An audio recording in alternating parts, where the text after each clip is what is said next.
Hi, everyone, and welcome. I'm Lily, and I'm on the marketing team here at Velosio. And I want to thank you all for joining us for today's webinar, Cut Costs, Not Capabilities, How to Save on Microsoft Soft Licensings Before the 2025 Price Increase. We're excited to have you with us. Before we get started, I need to quickly cover a few housekeeping details. First, you may have noticed that you're currently on mute, but don't worry, you can still interact with us by submitting any questions using the question box located on the GoToWebinar panel. If you run into any technical issues during the session, feel free to use that same box and we'll assist you as soon as possible. We will try our best to address all of your questions during the presentation, but if we happen to run out of time, don't worry, our team will follow up with you via email, or you can connect with your Velosio account manager for further details. All right, let's get started. I'm excited to introduce Carolyn Norton and Brian Williams, our licensing experts, who will be leading today's session. Take it away, everyone. Hello, good morning. In this webinar, we're going to dive into the information about the upcoming price increase that's coming, the impact in your organization, and we'll talk about exploring strategies, how to proactively manage and reduce financial strain, provide insights, and share our offering around licensing evaluation and Azure Cost Confidence offer. So with that being said, I'd like to introduce myself. My name is Carolyn Norton. I'm the practice director of cloud services here at Velosio. My main role is to work with organizations and really unpack the power of the Microsoft cloud. What can you do inside the modern work licensing avenue, aka Microsoft 365, and what can you do inside of Azure for your organization, whether you're brand new to it or you want to expand and do more. And hi, I'm Brian Williams. I'm here at Velosio too. My role is a solution specialist, and I'm going to be working with Carolyn today to, again, helping organizations help understand their optimization around Microsoft licensing in Azure. So we're very excited about this event today, and hopefully you'll see all the benefits that we're going to discuss on these changes. Well, with that being said, let's talk about the Microsoft licensing world. So Microsoft offers a variety of licensing options. So organizations can pick and choose the right solution suite that best fits the organization's needs. The problem? Well, there's a lot of options there. It can be really complex. And with the recent changes that happened throughout the last few months and the changes that are coming up in 2025, organizations are really going to need to take a step back and understand how is this going to impact their Microsoft licensing and their Azure. So with that, why don't we just dive in and start with my first question here. Brian, what should an organization be thinking about when it comes to Azure and Microsoft licensing? I mean, that's a great question, Carolyn. So I'd say the biggest thing, how we would start out, is take an inventory of your license and how you review costs. I think organizations should be thinking about what technology is currently in your place around your Microsoft licensing. And then also the other area is consuming Azure. What we see with these organizations I've talked to in the past and currently is all these types of different Microsoft 365 plans, Power BI, the Dynamics plans.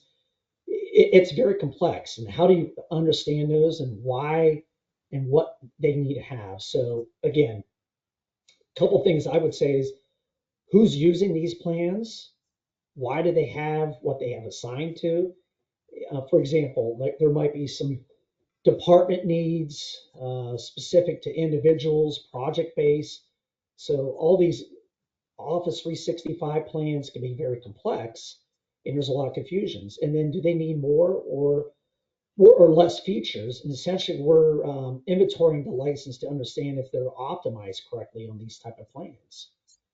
That So, makes for sense. example, yeah. That makes So for sense.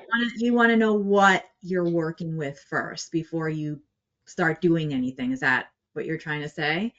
yes, yeah. And then the last thing I was going to bring up is around your Azure.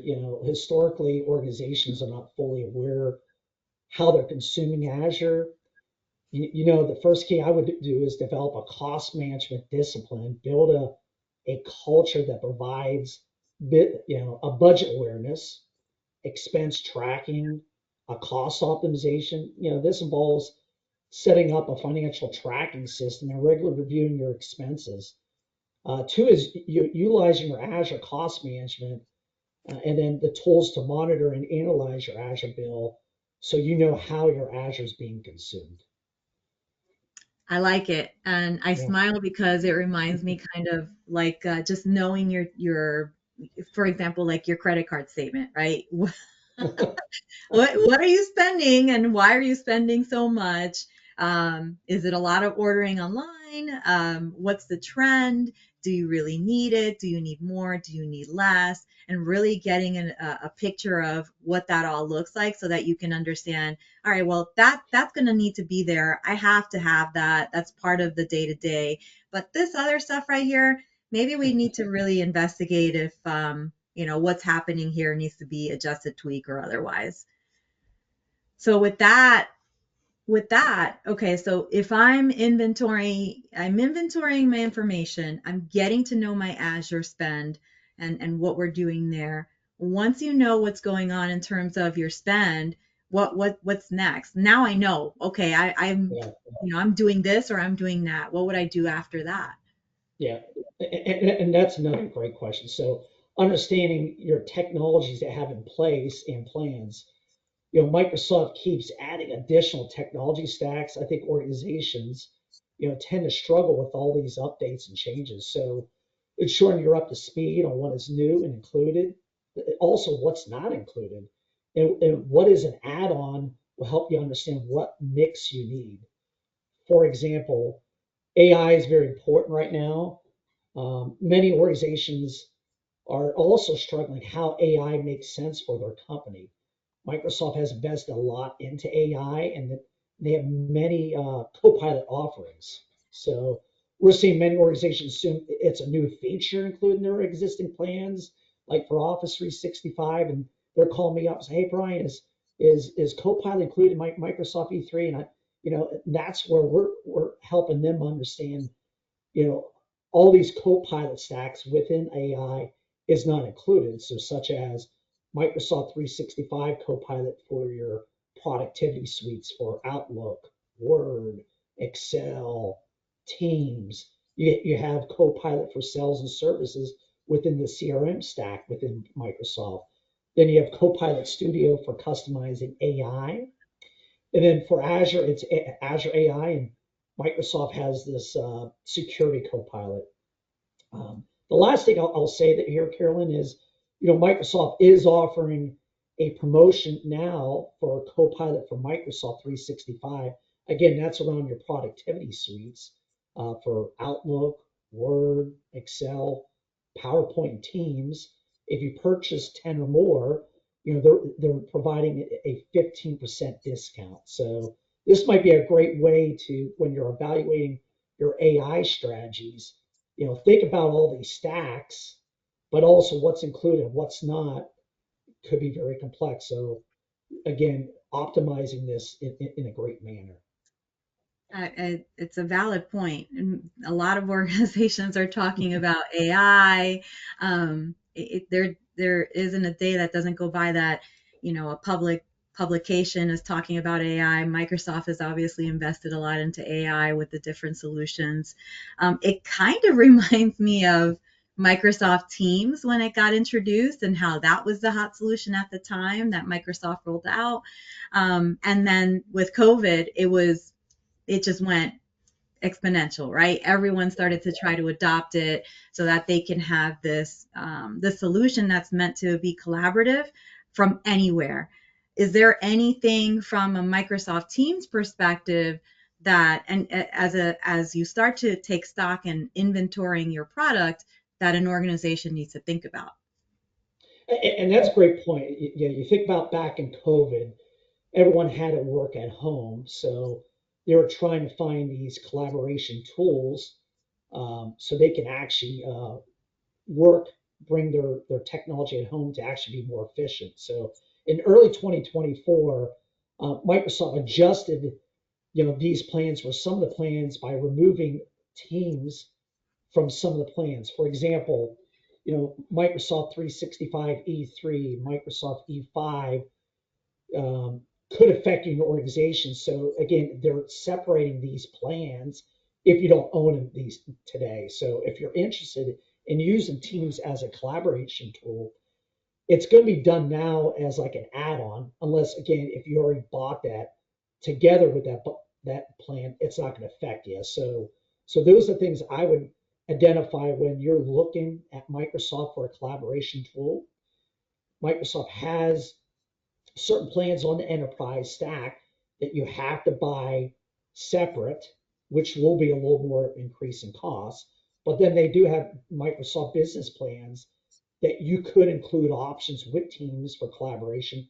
And then also they have plans that are not bundled. So there are different variations of that. And then the last thing I'll share that. So Microsoft is also in January going to be providing a promotion on their Microsoft 365 E5 for 15% off if that's a new plan to you. So again, what this includes in there is a lot around the business intelligence tools and then using Teams for voice. Okay. Okay. So earlier this year, it got decoupled. Some of the plans now you have to buy them, you have to buy Teams as an add-on. It's not like before where you had the Teams already inclusive in your plan. It sounds like for the E plans going forward, they're separated. If you have it today and you're renewing, as I understand it, you keep the bundled uh, plan as it was before they decoupled it. Is that right? That's correct, Carolyn. So what I always share with our organizations we're talking to is your grandfather into your plan if you have Teams together. So if you decide not to renew it, you would lose that capability of Teams bundled into the enterprise plan. So again, when you're evaluating all your strategies and using Teams for a collaboration tool, please keep in mind that if you decide to ever not renew it, you would need to buy that plan without Teams, and that could be an additional cost when you're a la carte in that SKU. Okay. Okay. And it sounds like what you also said is for business the business plan. So business I forget the first one. The first one is business apps, if I remember right, business standard and business premium. Um, they do have the option to have it together or separate. Is that also the case? Great too. That's another confusion. So on these plans that typically are for 300 users or less, the Microsoft Business Standard, the Microsoft Business Premium, and the Business Basic, you can buy Teams together still or Teams without it. So they are not removing that feature. So that from an SMB standpoint, you still have a little flexibility. But once you hit over that 300 users and you have to go into those enterprise plans such as Microsoft E3, E5, Hmm. if it's a new plan, you can't buy that with Teams together going forward.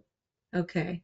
So in the enterprise space, that's it. It's separate, but in the business plan, you still have the ability to mix and match. And then if you go to the E5, there's a promo, and that's really good to know. There's a lot of considerations on the team side of the house. Is there anything beyond teams that's also worth noting in terms of the changes that are coming up or Yeah, happened?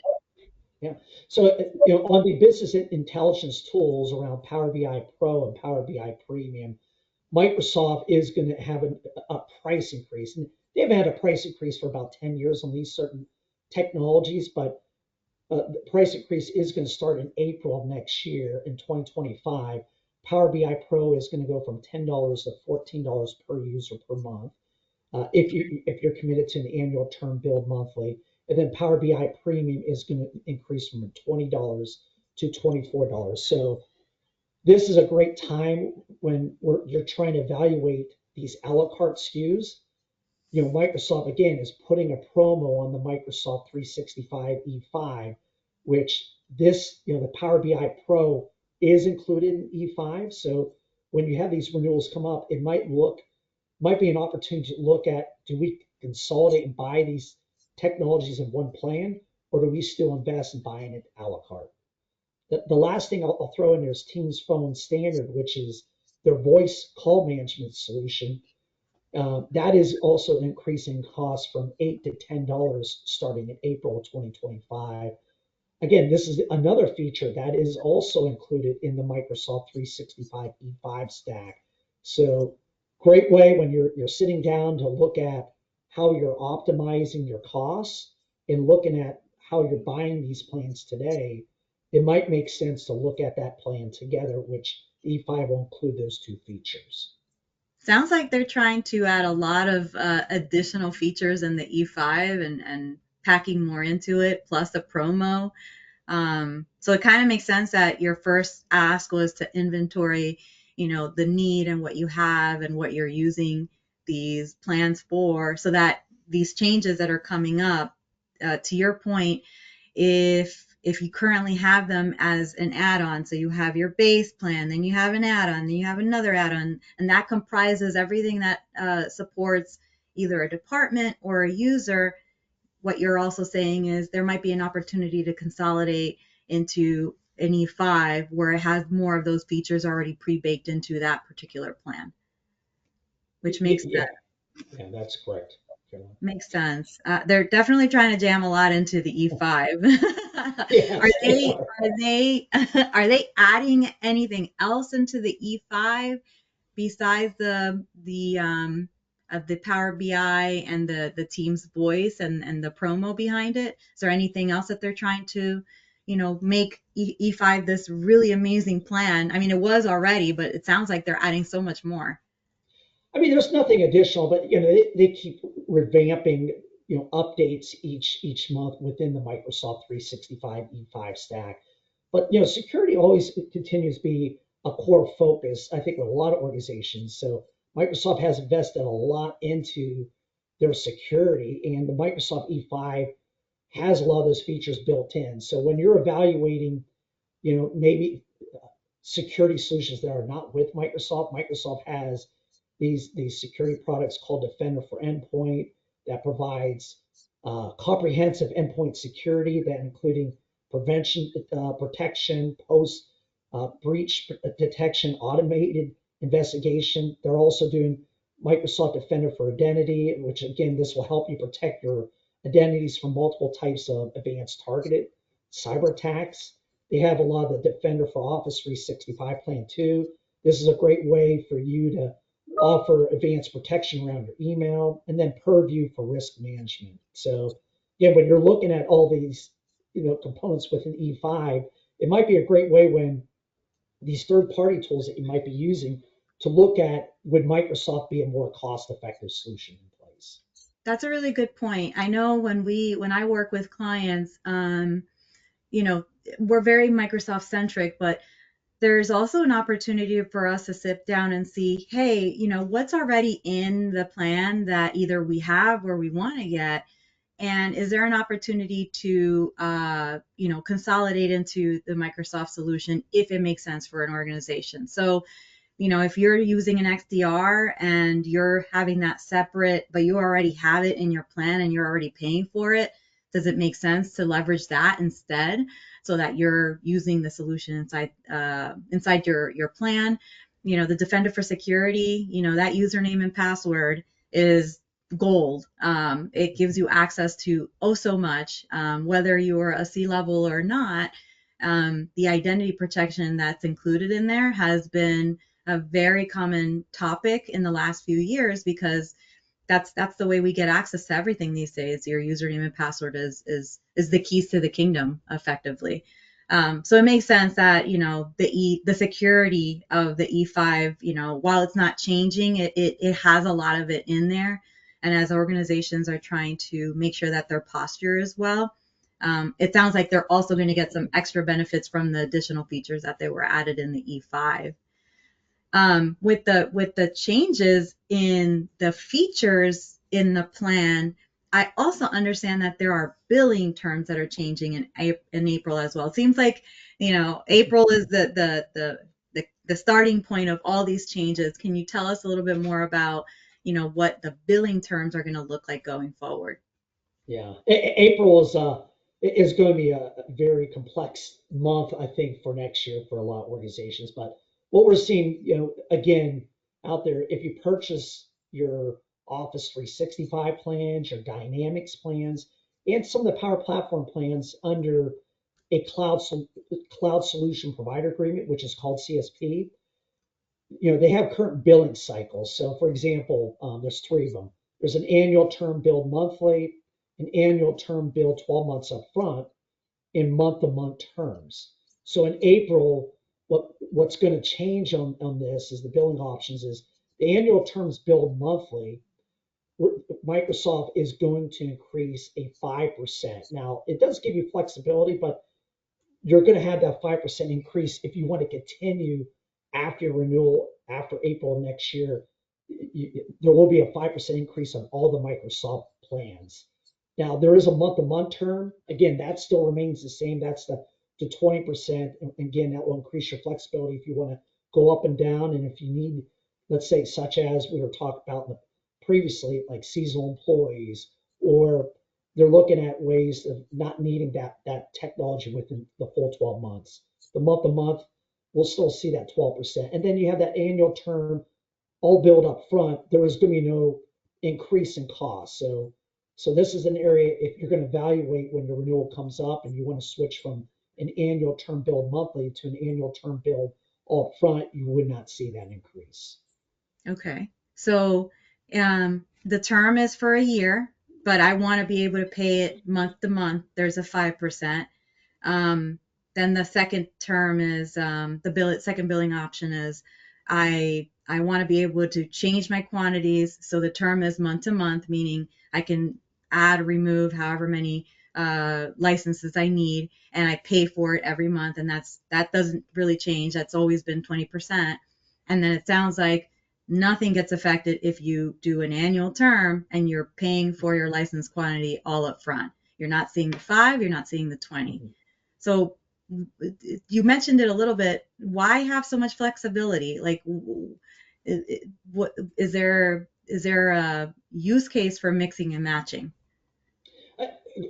Great question. I think this is an area where I see organizations do realize there's some struggle here. You can mix and match, but people like companies are not aware of that. So, for example, you could be on the same plan, but you have certain users that maybe are seasonal.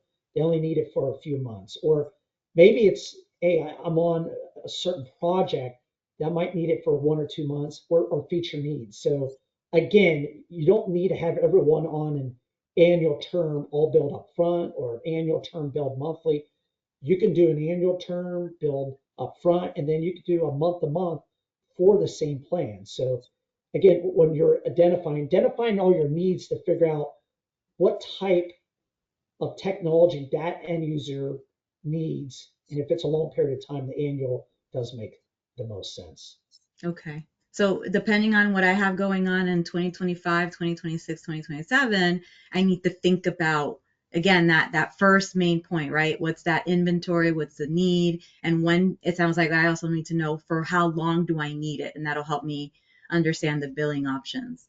That's a lot of changes for the licensing area. What about Azure? Is there anything we need to be thinking about in terms of Azure? Are there any changes? Speak a little bit around that.